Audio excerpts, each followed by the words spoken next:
Good evening from New York. This is Thursday, October 26th, 12 days until the 2006 midterm elections. The only penalty apparent in the Bush administration's purported plan of establishing benchmarks for the government of Iraq, insulting anyone who dares ask what the consequences are of failing to meet those targets.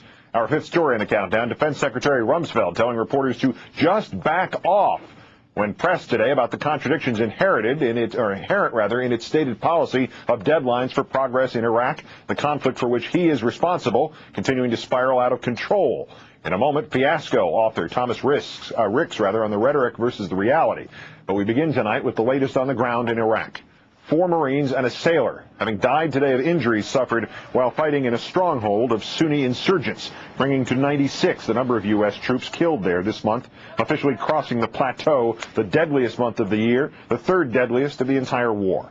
Meanwhile, at the Pentagon, the defense secretary on the defensive from the very outset of this afternoon's news conference. Mr. Rumsfeld chafing at the tone of the reporters, the top military civilian, also suggesting that any questions raised about the administration's plan to set benchmarks for the Iraqi government are politically motivated. Well, it's a political season, and everyone's trying to make a little mischief out of this and turn it into a political football and see if we can't get it on the front page of every newspaper and find a little daylight between what the Iraqis say or someone in the United States says or somebody else in the United States says. And, I mean, it is not complicated. You're looking for some sort of a guillotine to come flowing down if some date isn't met. That is not what this is about. This is complicated stuff. It's difficult. We're looking out in the future. No one can predict the future with absolute certainty. So you ought to just back off, take a look at it, relax, understand that it's complicated, it's difficult, that honorable people are working on these things together.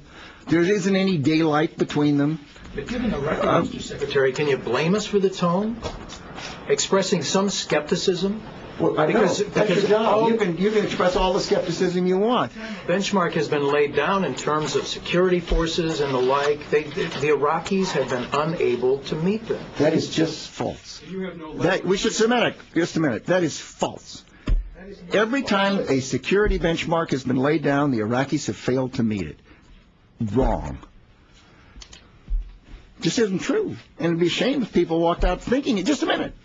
Just a minute. Okay. Now, why do I say it's wrong? Well, first of all, it has the benefit of being true that it's wrong.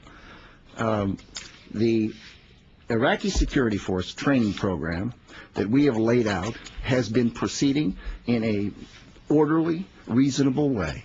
When we said that they would handle the bulk of the security for the last election, they did. We were in the outer cordon. They were handling it in the inner cordon.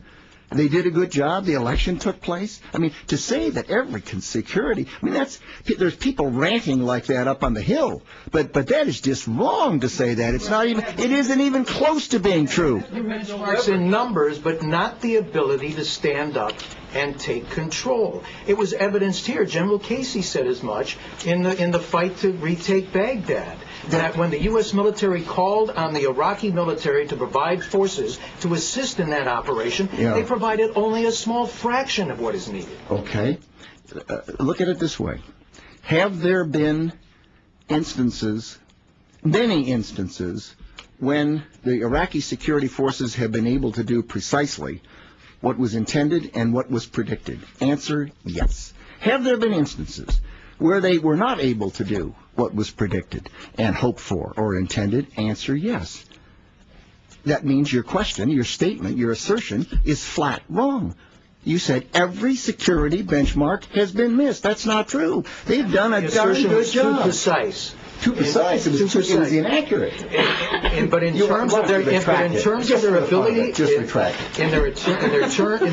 of their ability to provide for their own security, there are many times when the U.S. has called upon them where they just haven't stood up. Wait a second. There are many times. There are some times. There are some times where they took over something, didn't work, and people had to go back in and help them. No question. And take it back. I've said that from the beginning. That's part of this process. It is not a smooth road. It's a bumpy road. We know that. We've said it repeatedly. There's no surprise to it. But anyone who runs around denigrating the Iraqi security forces and minimizing their capability is making a mistake and doesn't understand the situation. Are the people of Baghdad safer than they were 6 months ago?